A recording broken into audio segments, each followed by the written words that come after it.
It's Dr. Lori, and I'm at the... Hi. Hello. First name, Ken. What's happening, Ken?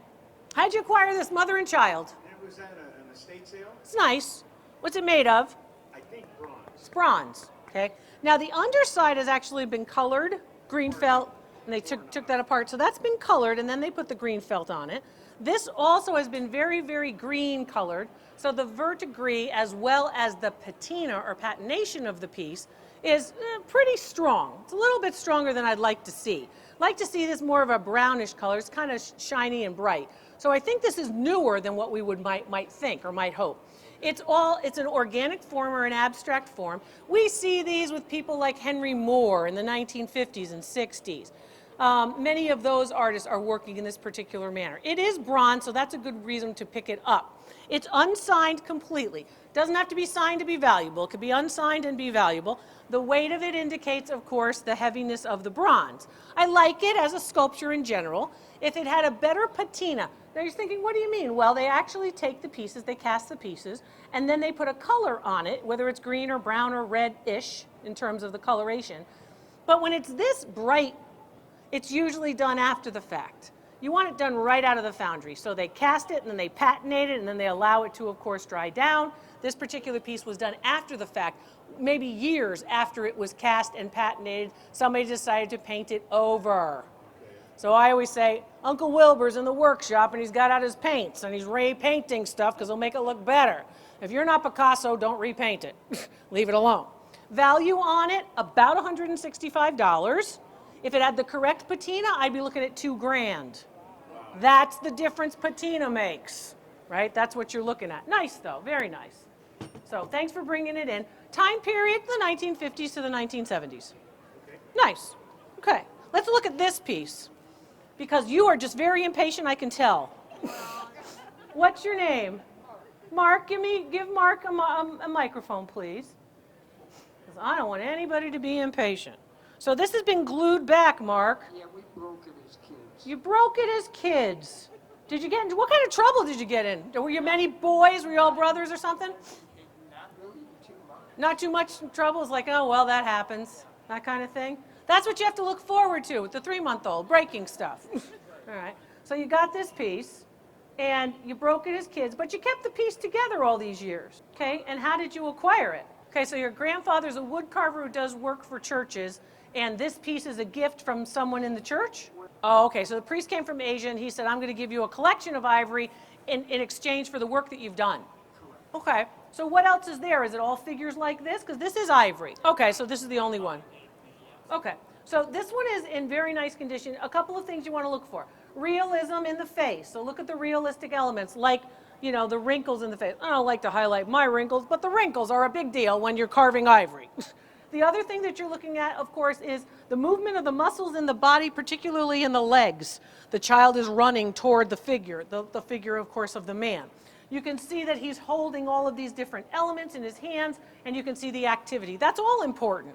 Now, on the bottom, you can see that there actually is a marking on the bottom, and that marking, as well as the striations of the natural material.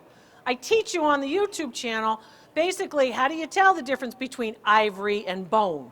So this piece is ivory, and it's deteriorated as ivory. This particular piece is ivory. It's pretty significant in size. I would say it's about 5 to 6 inches tall, maybe even a little bit taller than that. And time period for it based on the mark, about 1880 to 1920. It's in good condition, doesn't look like it's been handled very much. The handling could take place, and where the oils on your hands actually get transferred onto the object, attract dirt, and deteriorate the object. That's why I'm always wearing gloves when I'm touching and talking about the 20 to 50,000 objects that I appraise every year. So I have to wear gloves. You don't have to wear gloves unless you are appraising, like I am, 20,000 objects a year. This particular piece on the market today, about $1,200 if it were in good shape. In the shape it's in, I'd say about $400. Not terrible, but it cuts, of course, damage like this, which has to be professionally restored, cuts this down by a lot. I mean, you're going from a $1,200 object to a $400 object just because it's damaged. So, and then a little bit of super glue is not going to do it, basically why. But it's a nice piece, and as I said, dates to the late 19th, early 20th century. Thank you. You're welcome. Nice to meet you, Mark. Rosemary Albert. Oil on canvas, oil on board. Many of you think that oil on canvas is better. It's not necessarily better. Depends on the composition, it depends on the pigment, it depends on the artist, it depends on the execution. Just because it's on board doesn't mean that you should throw it out. Oh, it's only on board, it's just someone playing around. Not always true. How did you acquire the Rosemary Albert? I guess these are dogwood leaves? I think dogwood. Dogwood? Okay, I'm lousy with plants. All right, so we've got this, it's oil on board. It looks like, of course, it is a little bit of textural, right? A little textural here. She looks like she has some training, you know. She's no Ang, you know, she's no Rembrandt, she's no Picasso, but, you know, not bad. What do you know about it? How did you acquire it? And look at the back. The back is actually an old chalkboard, right?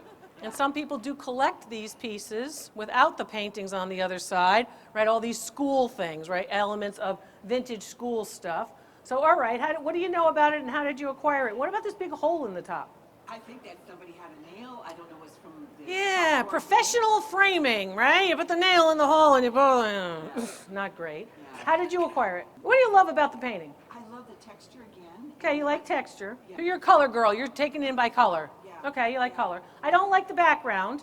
I don't like the background because it seems like we're going this way and then we're going this way. We're going up and down, then we're going across. So not really thoughtfully executed. I don't like the vase or the picture. I do like this. I like the leaves right in here as they overlap. That looks quite natural to me. I like the way it sort of extends here. I like this one, that flower, because they're not sort of obvious like these flowers. Like, oh, every leaf and every petal is so happy and open. Right.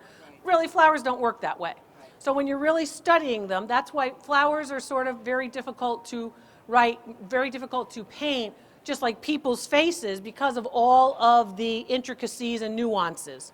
I think she's pretty good, right? Time period, definitely the 1950s, 1960s. Value on it, about $75. What did you pay? 12. I think it's on 12, okay. And then the damage here is a problem, but perhaps if you were to put this in an appropriate frame, it wouldn't be as noticeable, but you're not going to want to paint over that or anything like that. So- Anytime you have a work of art, anytime you have a painting, oil on canvas, oil on tin, oil on board, I don't care what it is, if you have a painting, it should be in a frame. Okay. Now, it does not have to have glass over the frame, but if it has to have a frame. The frame helps to actually support the structure or the perimeter of the painting. There's a reason why we've been framing paintings all these centuries. It has to do with making sure its life is extended. Okay. So, where's the baby? He's so quiet. Oh, right there. Okay. Hi. It's like, I don't care about you, Dr. Laurie. I don't care. I've got my pacifier. I'm happy. All right, where are we here? A number of years ago, Okay. and it was in one of them. Okay, what are you going to use it for? I don't know what it is. Yeah, it's a match safe. The matchbook goes right here. The matchbook goes here, and then you can strike it. And see, this little thing comes out because it's so old. But it's just a little match safe goes here. Then sometimes they'll put the matches next to it, but it's a matchbook cover, basically. So you can put this in your pocket. If you're the guy who has to go and start all the fires, I don't know. I think it says Fabergé on You think it says Fabergé on it? it, somewhere on there. There's- I will try to find Fabergé. Fabergé, of course. Oh, yep, there it is. It says Fabergé right here. I don't know if you're going to get that right here.